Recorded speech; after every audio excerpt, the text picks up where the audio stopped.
Hello, good morning po sa inyo lahat mga kapangarap. This is Sotos in Canada. Kagigising ko lang, nakapagkape na at may pumunta dito sa bahay na mga magbobote po. So ginagalangalakal ng ganyan ng araw kaya ramdam ko yung namimili ka ng mga bote. Binibenta namin kayo sa Canada yung ganyan din, 10 cents. Magkano isang bote dito? Piso yung gin. Eh yung mga plastic magkano? 5 piso. So marami-rami po yan, no? Matagal nyo na pong ginagawa pangangalakal? Yan ang yan ang kinabubuhay nyo, no? Para mga nag-construction. Nag-construction din kayo, sideline nyo to. Saan kayo, tagasan kayo? Taga-marong ko. Malapit lang pala dito, no? Araw-araw ba kayo nangangalakal? Marangal na trabaho yan, kaysa magnakaw tayo, di ba? O kaya mag-addict tayo, beta tayo ng shabu. Di ba? Mga drugs. So, okay yan na kahit sa maliit na pamaraan, kikita tayo. Marami pa doon sa gilid, oh. Lahat ba na yun ikukuha ninyo? Hindi naman nabibili. Hindi na nabibenta yung gano'n? Hindi nabibenta yun. Oh, pag alak, hindi. Ayun, mga plastic yun. Mga plastic. Bakit alak din naman yung gin? Ayun yan, gin ang nabibili. Hindi nga nanay, yung mga Alfonso hindi nabibili yan? Hindi daw. Ba't gano'n, no? Ano din? Lagyan nyo na loli sa sako yung mga bote. So kailan kayo? Yung mga hindi nabibili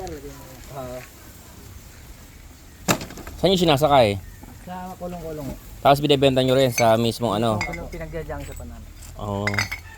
Pero mahal naman ang tingin sa inyo. Ano rin. Sa amin, sa Canada, yung ganito, ano din mga water bottle, 10 cents. Pag malaking mga, malaki din yung 10 cents, parang 4 pesos. 4 pesos dito. Sa atin, magkano isang maliit? Mga 2 pesos? 1 peso? 1 peso. Sometimes 50 cents, mga nasa 20 pesos na yon. So medyo mahal doon kasi iba ang value ng pera. Nasipag nyo naman po. Sa Canada yan. Iikutin nyo lahat ng buong pulo, ganon. Pagka kaya pa po, iikutin po namin. Skinita.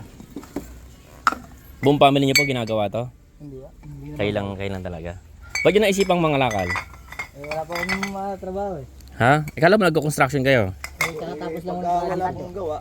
Aha. Ito din pong trabaho na. Wala kayo bang permanent mapapasok ang trabaho like sa mga malls, mga ganon, mga bata pa naman. Ilan taong ka na? 32 bata, ikaw. Bata pa to. 23. So marami pa kayong trabaho. Nagsimula ako magtrabaho sa SM 19. Tapos McDonald's 18 ako nagtrabaho. Kasi nakapag-abroad. Oo, basta lang. Kung may pangarap, pagtiwala lang tayo. Kayang-kaya yan. Tama yung ginagawa nyo, susibigap kayo sa buhay ninyo. At hindi kayo mapili sa trabaho. Duman lang yan, tumalot. Tulad sabi ko kanina, kaysa magnakaw tayo, manlamang tayo ng kapwa, yan, laban tayo ng pantay. Magpapalain kayo ng Panginoon pagka ganyan, di ba? Oo, laban parehas. Apat na din. Wala naman nakatanap na gin dyan. Mga bote na alcohol. Lagoan lang ka ng mga bata. So itatapon na din naman namin yan, kaya huwag nyo kami bayaran sa inyo na yan. Para sa inyo na yan, ha? Salamat po. Walang alaman. Ayan, mapanood pa kayo sa... Kaway ka naman. Kaway kayo. Ayan. Ayan. Salamat ha. Sotos in Canada. Follow nyo to para makita nyo si Sotos in Canada. Ano po page? Yung vlog nyo. Sotos in Canada. Meron din kami paraffle. Baka manalo kayo ng cash prize, bigas, electric pan. Babalik na ako sa Tuesday sa Canada. Pero nandun pa rin, nagpaparaffle pa rin ako. Parapos pa O yan. sa Canada. So yan po mga Sotos in Canada. Pakita ko sa'yo. Dalawang tao po ang pumunta din sa bahay namin. Naghahanap sila ng bote at mga plastic. So mabait naman ang nanay ko. So binigyan na lang po namin. Nanay. Ayan si nanay. Mabait naman siya. Bigyan na lang namin yung mga kalakal po dito. Kasi nakatambak po dito. At least nakuha nila. Diba? So salamat mga kapangarap. 2 taon po natulungan natin dito. Kahit sa maliit na paraan.